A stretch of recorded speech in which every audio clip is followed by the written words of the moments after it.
I am Jason Abraham, the Shadow Teacher 33. And right now,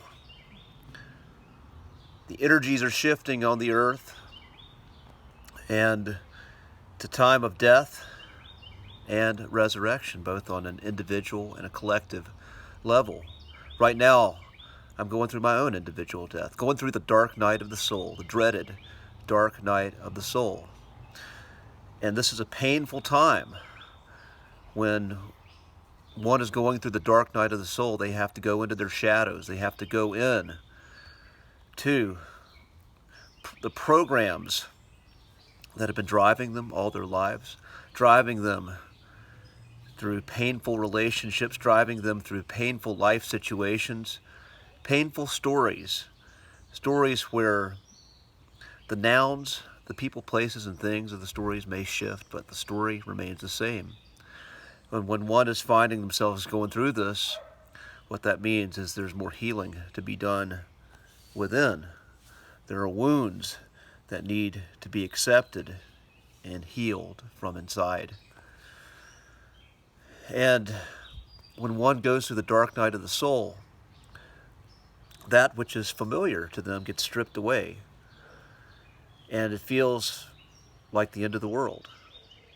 But this is the process that has to happen for the rebirth, for the phoenix to rise from the ashes, for the ascension, the ascended soul to rise from that rotting corpse. And that which is being stripped away, that which is familiar, you'll find, you hear these two voices. You'll hear, say, a relationship is falling apart. Say you're leaving a relationship that's a misalignment for your soul, and you know it's the right thing to do, but there's a comfort with that person. There's a place in your heart where that person occupied, and now as you leave, all you feel is this empty hole, and it feels like the end.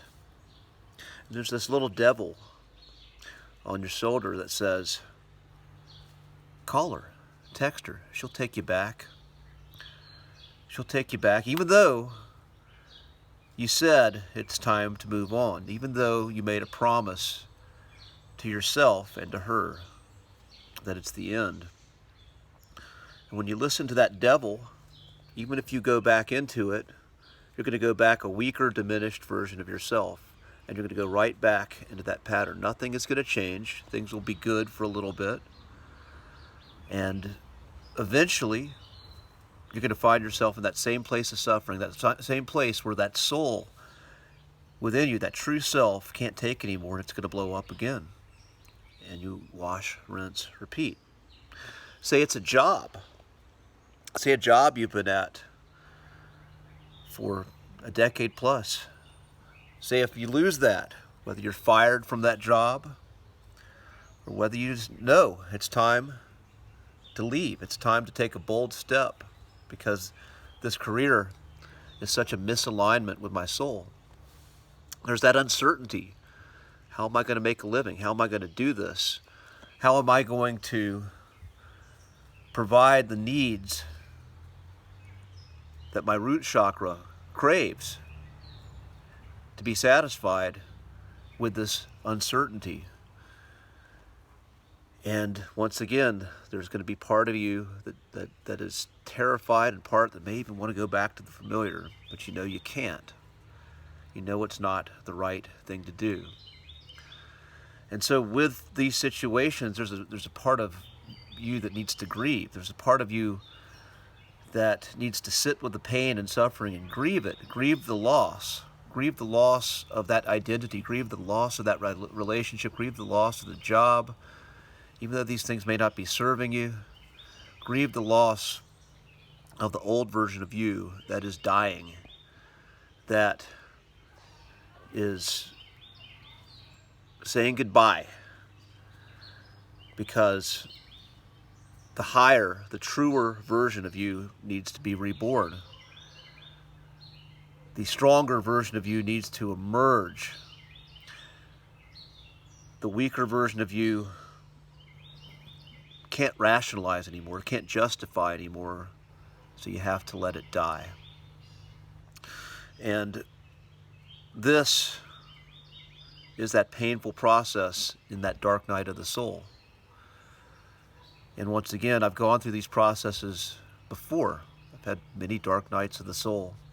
And we have to keep going through them until we're able to be at peace with ourselves, until we are able to accept our programs, be at peace with them, and heal them the best we can, so that we are able to see for the first time that which we were unable to see, that which we were working on autopilot with, working unconsciously with.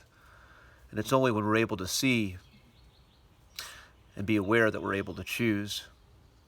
And it's only when we're able to choose that we actually have free will. And it is my belief that we are all called to be free. We're all called to come here and make a choice. And when we make those choices that are in alignment with our highest good, though they may be hard choices, we always thank ourselves when we get to the other side.